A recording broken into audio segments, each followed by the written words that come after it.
ingingqi namhlanje ithi andikwazi ukungakholwa. Endinako akundifanelanga, kodwa endinako akunawuthathwa mntu.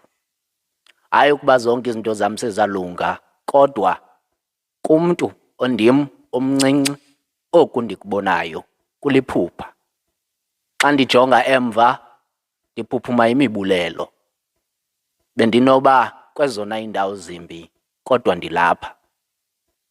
Ndikwazi nokuguqula ulwimi. My forefathers were not as privileged as I am right now.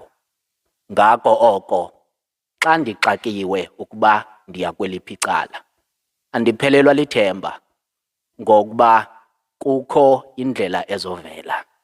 Nangona ndingayazi ukuba izawuvela phi, ndiyaqhubeka nokukhala ngenxa yobuhlungu, kodwa ithemba